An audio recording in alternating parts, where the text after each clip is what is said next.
ओम श्री परमात्मने नमः। ओम श्री नव दुर्गा सप्तशती अध्याय 12वां अथ द्वादशो अध्यायः।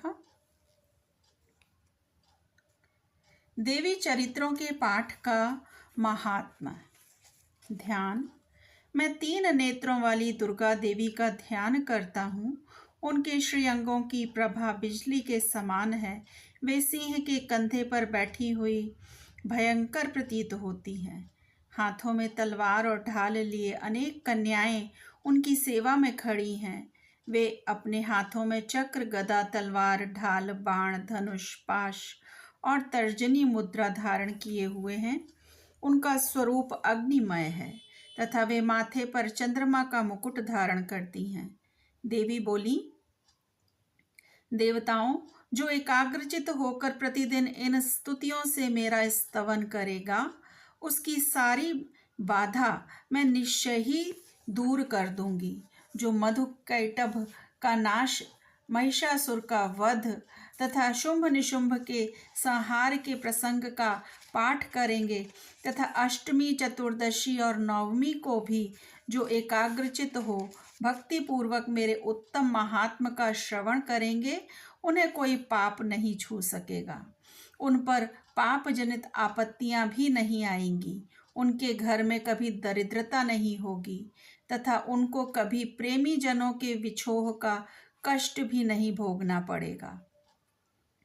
इतना ही नहीं, उन्हें शत्रु से, लुटेरों से, राजा से, शस्त्र से, अग्नि से तथा जल की राशि से भी कभी भय नहीं होगा।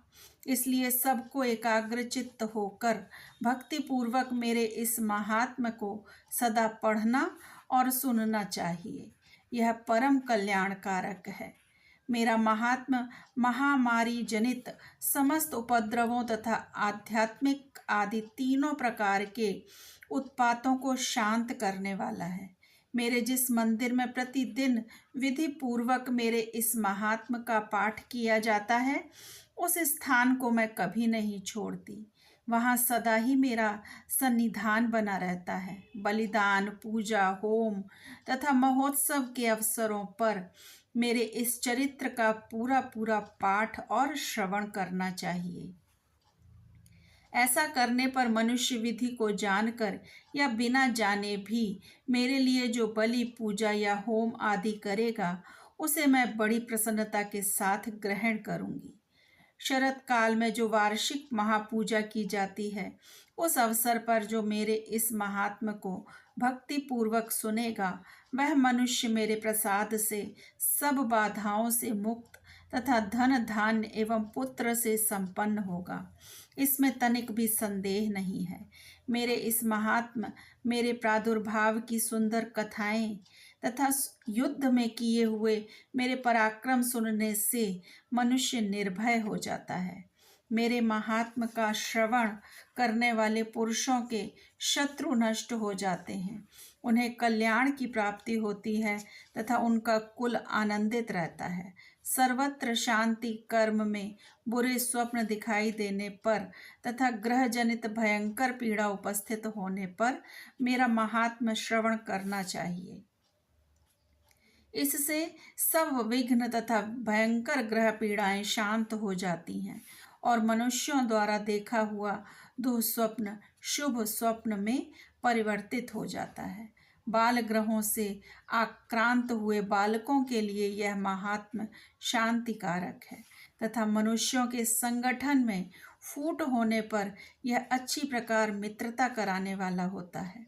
यह महात्म समस्त दुराचारियों के बल का नाश कराने वाला है। इसके पाठ मात्र से राक्षसों, भूतों और पिशाचों का नाश हो जाता है। मेरा यह सब महात्म मेरे सामीप्य की प्राप्ति कराने वाला है। पशु, पुष्प, अर्घ, धूप, दीप, गंध आदि उत्तम सामग्रियों द्वारा पूजन करने से, ब्राह्मणों को भोजन कराने से, होम करने से, प्रतिदिन अभिषेक करने से, नाना प्रकार के अन्य भोगों का अर्पण करने से तथा दान देने से आदि से 1 वर्ष तक जो मेरी आराधना की जाती है और उससे मुझे जितनी प्रसन्नता होती है, उतनी प्रसन्नता मेरे इस उत्तम चरित्र का एक बार श्रवण कर लेने मात्र से हो जाती है। यह महात्म श्रवण करने पर पापों को हर लेता है और आरोग्य प्रदान करता है।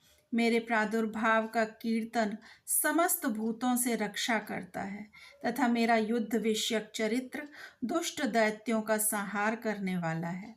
इसके श्रवण करने पर मनुष्यों को शत्रु का भय नहीं रहता। देवताओं, तुमने और ब्रह्मर्षियों ने जो मेरी स्तुतियाँ की हैं तथा ब्रह्मा जी ने जो स्तुतियाँ की हैं, वे सभी कल्याणमयी बुद्धि प्रदान करने वाली हैं।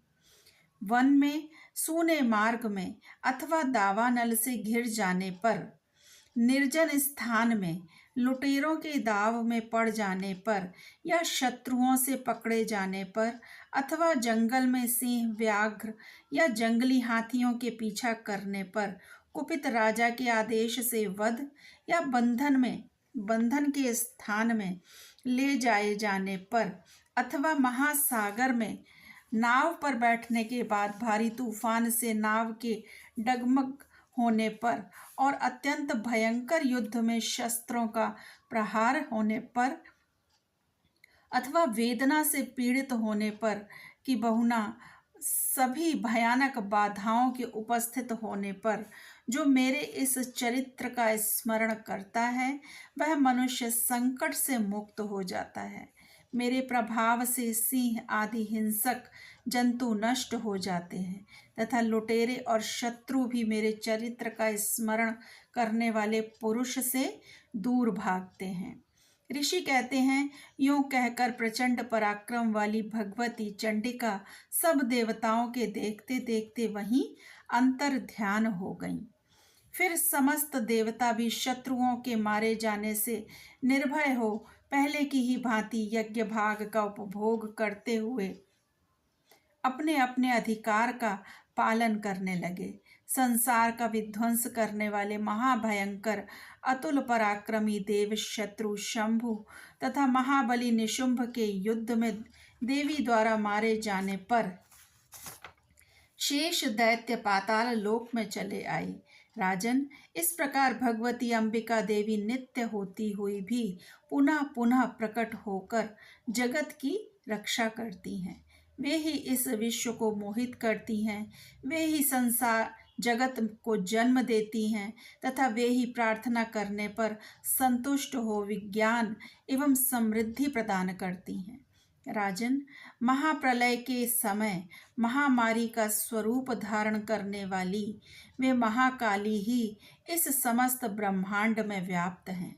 वे ही समय समय पर महामारी होती और वे ही स्वयं अजन्मा होती हुई भी सृष्टि के रूप में प्रकट होती हैं।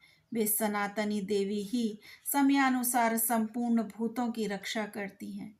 मनुष्यों के अभ्युदय के समय वे ही घर में लक्ष्मी के रूप में स्थित हो उन्नति प्रदान करती हैं और वे ही अभाव के समय दरिद्रता बनकर विनाश का कारण होती हैं। पुष्प, धूप और गंध आदि से पूजन करके उनकी स्तुति करने पर वे धन, पुत्र, धार्मिक बुद्धि तथा उत्तम गति प्रदान करती हैं। इस प्रकार श्री मार्कंडेय पुराण में सावर्णिक मनवंतर की कथा के अंतर्गत देवी महात्म में फल स्तुति नामक 12वां अध्याय पूरा हुआ। जय माता दी।